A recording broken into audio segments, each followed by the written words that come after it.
नमस्कार, मैं हूं वरुण सखाजी और आप देख रहे हैं IBC 24 और खबर विभाग। भारतीय जनता पार्टी के राष्ट्रीय अध्यक्ष का कार्यकाल जनवरी 2023 में ख़त्म हो जाएगा। इसे लेकर के जनवरी के फर्स्ट वीक में एक बड़ी अहम बैठक होने जा रही है। माना यह जा रहा है कि जेपी नड्डा का कार्यकाल आगे बढ़ाया जा सकता है, लेकिन भाजपा है ये जहां पर जो बताया जाता है या जिसकी चर्चा होती है वो अक्सर नहीं होता। मोदी की भाजपा सरप्राइज़ देने के लिए जानी जाती है। ऐसे में ये बात बहुत ज़रूरी है कि जेपी नड्डा का कार्यकाल विस्तार ना भी हो। वैसे तो जेपी नड्डा का ट्रैक रिकॉर्ड अच्छा ही है, ख़राब नहीं है, लेकिन उनका जो भी चयन होगा वो सिर्फ ट्रैक रिकॉर्ड के आधार पर नहीं होगा। चूँकि 2023 में 9 राज्यों में विधानसभा चुनाव होने हैं, जिनमें 3 अहम राज्य हैं। उन 3 अहम राज्यों में 115 लोकसभा की सीटें आती हैं। इसलिए जो भी पार्टी का अध्यक्ष बनेगा वो इस बात को सोचकर बनाया जाएगा जो कि इतना बड़ा चेहरा हो जो इन चुनावों का वजन भी सहन कर पाए और इन चुनावों की अच्छी रणनीति बना पाए। इसके अलावा नए अध्यक्ष पर 2024 के लोकसभा चुनाव की अहम जिम्मेदारी होगी, जिसे लेकर के भारतीय जनता पार्टी कोई भी रिस्क नहीं ले सकती। हाल ही के विधानसभा चुनावों के नतीजे कहते हैं कि भारतीय जनता पार्टी के पास क्षेत्रीय क्षत्रप नहीं बचे हैं। हर चुनाव में उनको मोदी के चेहरे का सहारा लेना पड़ रहा है। यह एक तरह से ख़तरा भी है, चूँकि विधानसभा के चुनाव बहुत ही माइनर और बहुत ही लोकल विषयों पर होते हैं। ऐसे में ये ख़तरा भाजपा के लिए बड़ा सिद्ध हो सकता है। मोदी के 2014 से लेकर के 2019 तक के चुनावों में उनके खास सिपह सालार अमित शाह सीधे प्रोफाइल में रहे हैं। ये पहला ऐसा 2024 का आम चुनाव होगा जब अमित शाह सीधे प्रोफाइल में ना हो करके बैकडोर से रणनीति को संभालेंगे। बैकडोर से रणनीति को संभालना और सीधे ड्राइविंग सीट पर बैठने में फ़र्क होता है। तो पार्टी चाहेगी कि इस बार ऐसे अध्यक्ष का चयन किया जाए जो अमित शाह के समकक्ष हो, या कि यूँ कहें जो मोदी के चेहरे से मेल खाता हो।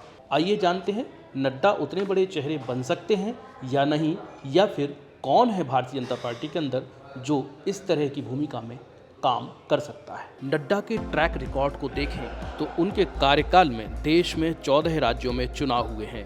इनमें से पार्टी 7 में जीती है, जबकि मध्य प्रदेश और महाराष्ट्र की पलटी और जोड़ ली जाए तो यह संख्या 9 हो जाती है। लेकिन बिहार की उल्टी पलटी घटा दी जाए तो यह संख्या घटकर 8 रह जाती है। यानी बिहार में भाजपा समर्थित गठबंधन ना रह करके अब वहां राजद और जदयू का गठबंधन बन गया, इसलिए वो राज्य भाजपा के खाते से हट गया। ऐसे ही उनके प्रदर्शन को राज्यसभा की कसौटी पर कसें तो इन 2 वर्षों में 81 सीटों पर निर्वाचन हुआ है, जिसमें से 32 भाजपा की अपनी थी, लेकिन भाजपा इनमें से 30 पर ही वापसी कर पाई। लोकसभा के उपचुनावों की संख्या 8 रही है, जिनमें से नड्डा के कार्यकाल में भाजपा ने 3 पर जीत दर्ज की है, जबकि आसनसोल जैसी सीट नहीं बचा पाए और 2 नई सीटें हासिल की हैं। इनमें एक आजमगढ़ और दूसरी रामपुर है। इन 8 में से भाजपा के पास 2 सीटें थीं। सबसे अच्छा प्रदर्शन यूपी में रहा है, लेकिन वहां का क्रेडिट योगी को जाता है।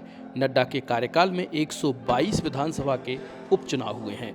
इनमें से पार्टी ने करीब 60 से अधिक सीटों में जीत दर्ज की है, जबकि लोकसभा 2019 के चुनावों के मुकाबले इन्हीं क्षेत्रों में पार्टी ने हार कर भी अपना करीब 2.5% वोट बढ़ाया है। ऐसे में नड्डा कार्यकाल विस्तार के प्रबल दावेदार हैं, लेकिन पार्टी अगर दूसरे चेहरों पर दांव खेले तो वे कौन हो सकते हैं? 2023 में 9 राज्यों में विधानसभा चुनाव होने हैं और 2024 में लोकसभा का चुनाव होना है।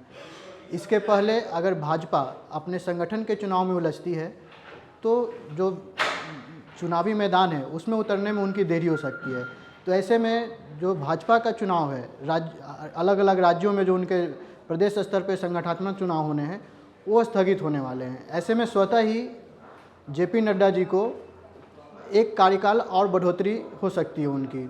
इसके पीछे एक और वजह मानी जा सकती है कि 2019 में अमित शाह को भी ऐसे ही उनका कार्यकाल भी बढ़ाया गया था। हालांकि ऐसा कहते हैं कि मोदी जी के कार्यकाल आने के बाद बीजेपी को प्रेडिक्ट करना बड़ा आसान काम नहीं रह गया है, लेकिन जेपी नड्डा की बात करें तो उनका आरएसएस पे भी काफ़ी भरोसा, आरएसएस के भरोसेमंद माने जाते हैं और उन्होंने अपने अनुभव से संगठन को जो स्ट्राइक रेट है, जो चुनाव हुए, उपचुनाव हुए, उनका बहुत अच्छा माना गया है।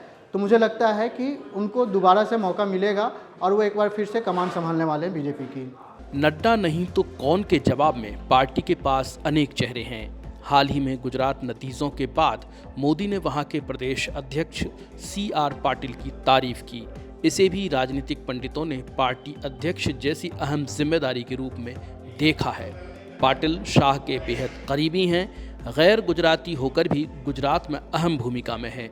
2014 के चुनावों के वक्त पाटिल मोदी की A टीम में शामिल थे, जो PK जैसे अन्य लोगों के कामकाज और वर्किंग पैटर्न पर नज़र रखती थी।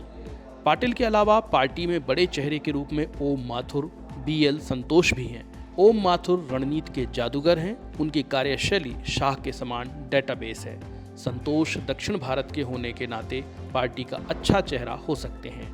कांग्रेस के वर्किंग पैटर्न को देखें तो वह दक्षिण भारत की तरफ ताकत लगाती दिख रही है।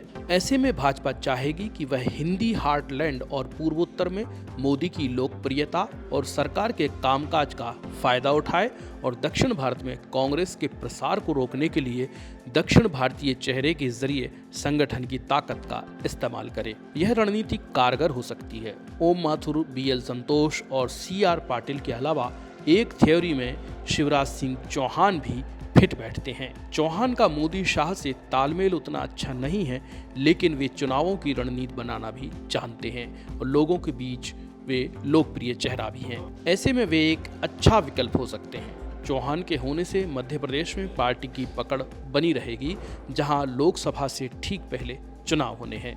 वैसे तो नड्डा का कार्यकाल विस्तार लगभग तय है, लेकिन फिर भी हम इस बात पर भरोसा नहीं कर सकते क्योंकि भाजपा चौंकाती रही है। इसकी एक वजह यह भी है 2024 में लोकसभा के आम चुनाव होंगे। मोदी का ये तीसरी बार चुने जाने के लिए बड़ा चुनाव है। ऐसे में भाजपा कोई रिस्क नहीं लेगी। दूसरी बात यह है कि एक ऐसा चेहरा होना चाहिए जो मोदी के समान हो। तीसरी बात यह है कि 2025 में मोदी की आयु 75 वर्ष हो जाएगी। जो उन्होंने खुद ने एक ड्रॉ की है लाइन, उस लाइन को वो कैसे लांघेंगे? अगर वो नहीं लांघते हैं तो ऐसे में मोदी का विकल्प कौन होगा?